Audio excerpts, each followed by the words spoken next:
This is Shakil Ahmed. Welcome to my channel. Uh, Research related materials and statistics related materials will be easily learned from this tutorial or this channel. Uh, in this tutorial, I would like to explain how to calculate a sample size for your study when you are intended to do a study in medical field or in business or in any other related re- research fields.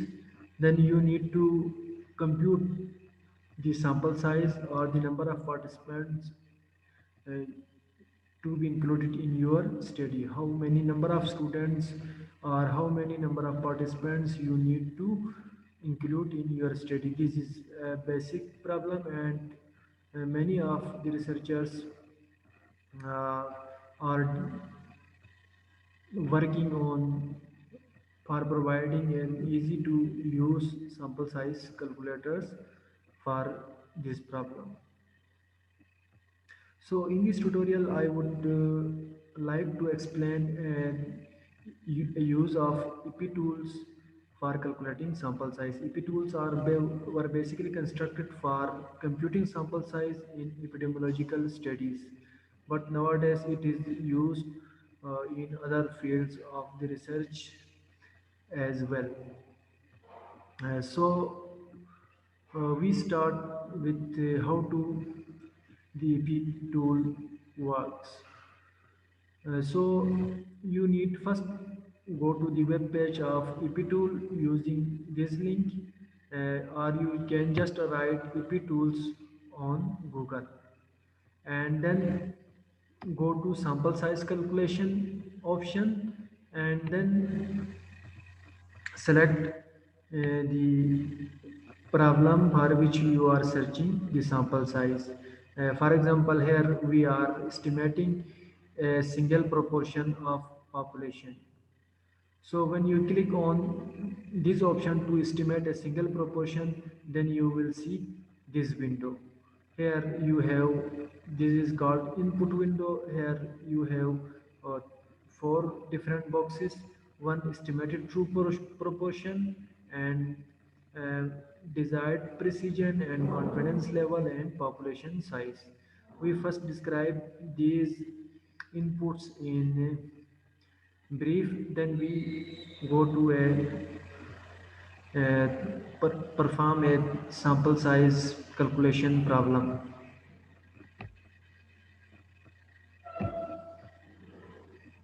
So the inputs are the assumed or estimated values for the proportion first, and basically the proportion is the estimated value of the population proportion, which is uh, assumed or guessed by an expert in the field,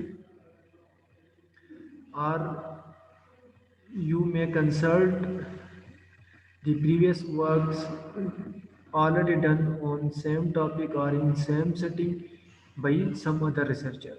So it is a crucial or it is an important problem to decide the population proportion in advance while you are going to estimate it, and but you are assuming it in advance. So a rough estimate of population proportion give you a may give a much smaller sample size or a much larger sample size with a higher cost. So a proportion of or a value of proportion closer to 50% or zero point 0.5 gives the largest sample size as the worst case, which occurs or which cause higher cost of survey. And the next thing is the desired level of confidence. It is the confidence level which is taken as 95%. Basically it is the percentage of uh, correctly specifying the null hypothesis. If you are taking 100 samples and 95 percent of this or the 95 samples give you a the correct or the true decision about the population parameter. And the desired precision of the estimate, basically it is the difference between the estimated population proportion and the true population proportion. So usually it is taken as 5%. It is um, expressed in percentage for easy, as percentage is a relative measure. The desired precision of the estimate, also sometimes called the allowable or acceptable error in the estimate. It is the half the width of the desired confidence interval. And the size of the population, for limited population size, you need to give population size as well if population size is known in advance or it is limited. If it is unknown or it is relatively large, then you can left it as blank.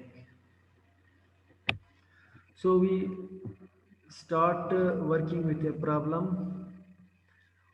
Suppose that a market researcher firm is hired to estimate the percentage of adults living in a large city who have cell phones. So you need to find how many adults are required to estimate the true proportion of adult residents of the city who have cell phones. When a previous study reveals that about 70% of the residents have a cell phone. So we would like to conduct or calculate sample size for this problem. So we will go to Google Chrome and then search for sample size calculation and go to the option of to estimate a single proportion. Then our true population, estimated true population proportion will be taken as zero point 0.7, and the desired precision is 0.05, as it is 5%. Uh, it is considered as standard and 95% confidence level. And the true population size is taken as unknown, as we have no information about the uh, residents of the area who have cell phone or who don't have cell phone.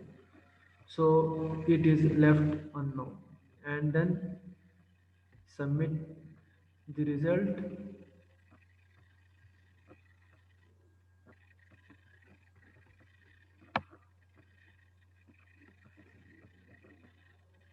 These are your inputs, and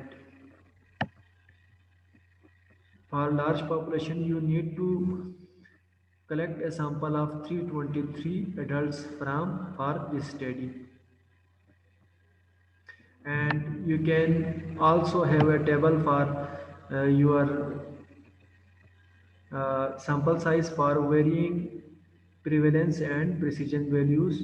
If you change your precision from 0.01 and 0.02, and for here we are taking 0.05, and this is absolute precision. So you can think of about one of the following option or combination of precision and absolute precision, prevalence and absolute precision. So thank you for watching the video. In next video we discuss sample size calculation for cross-sectional studies for two proportion and for two population mean.